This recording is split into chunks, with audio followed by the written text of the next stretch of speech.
Hello everyone, BMI here today with another tournament deck profile, this time of BSF Rosemont.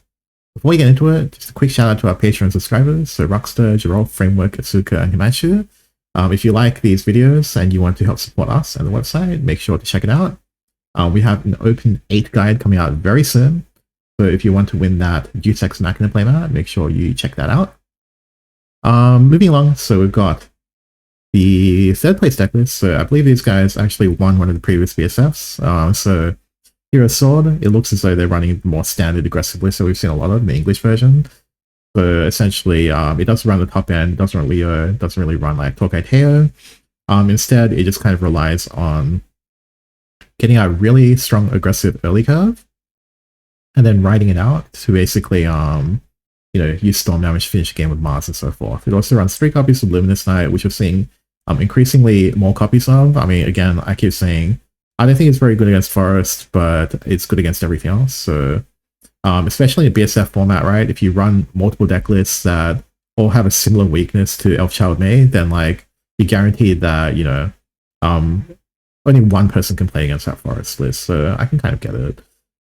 So mid-range Forest, both don't sink. So he's one of the only people that I've seen that religiously runs the 3 copies of Tweedledum, Tweedledee. Obviously it's a good card.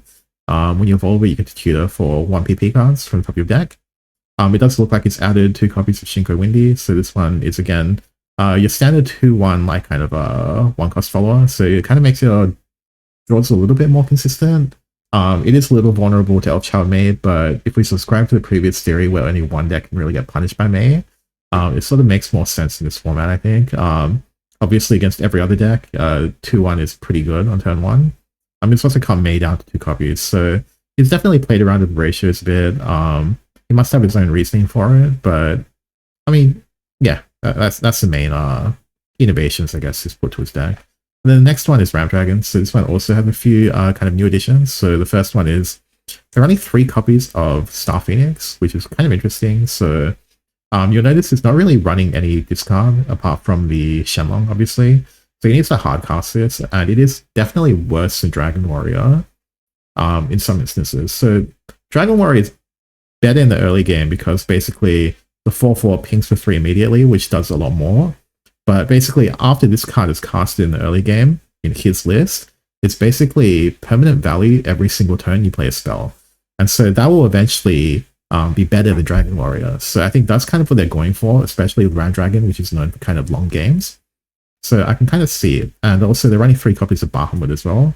So they automatically beat Discard Dragon, for instance, or any deck really that wants to go to late game. So it's quite an interesting list, I will say. Moving along to second place. So this is not Ram Dragon, it's classified incorrectly, so I got that fixed after the video. But basically this is a PDK Dragon list. It's quite aggressive, and it runs 2 copies of Genesis Dragon in the top end. This is very similar to a list I think we saw previously. But yeah, 3 Forte for 7 damage to face, use your PDK to poke them down, and then your Sybil can potentially ramp you on turn 7, and then Genesis for lethal. PDK Dragon, definitely not to be underestimated in BP04, it's quite a strong deck.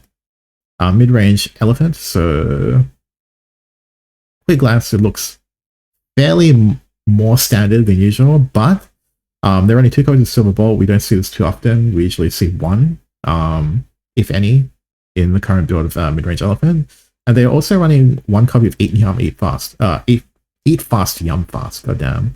Anyway, so you can search your deck for any follow with Storm and reveal it, or you can play it on any follow with Storm and give it +3. So presumably they use this to search for King Elephant or potentially Sakuna. And I guess, if the opponent's out of play points, you can just kind of go Sakuna, evolve it, get the Storm, and then play this to buffer for 3.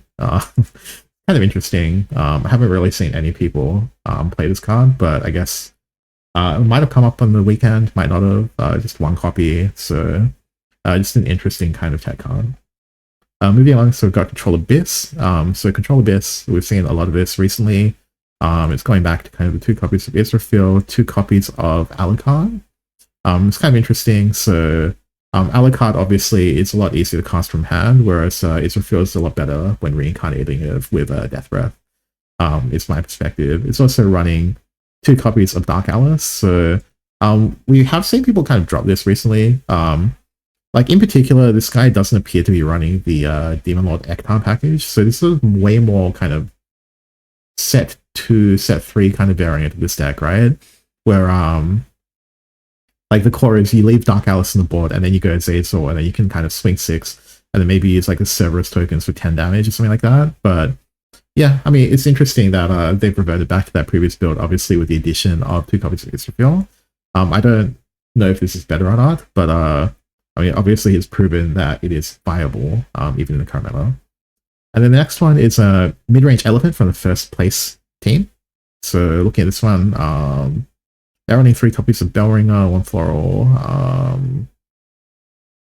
Looks like a fairly standard. No, it's not standard. So they're running 2 copies of Suzuka.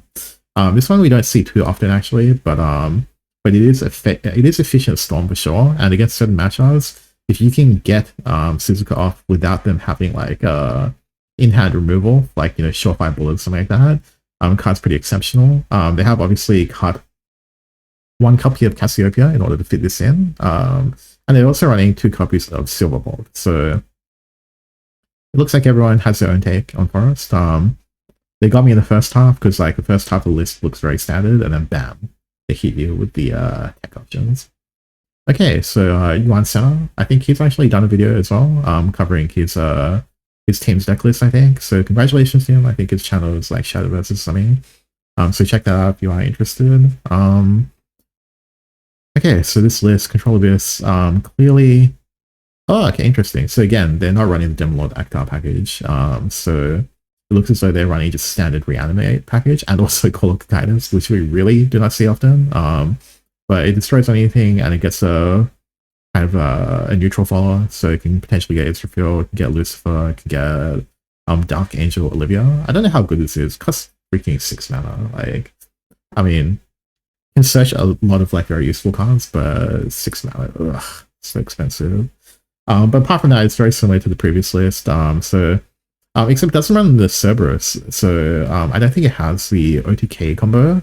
But I think they're perfectly content with just kind of dropping you to 10 and then kind of forcing you to clear their board instead of you progressing your own win con. So I kind of see it.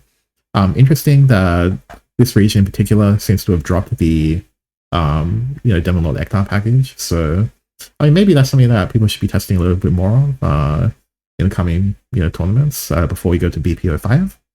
And then we have Ramp Dragon as well. So this Ramp Dragon list again.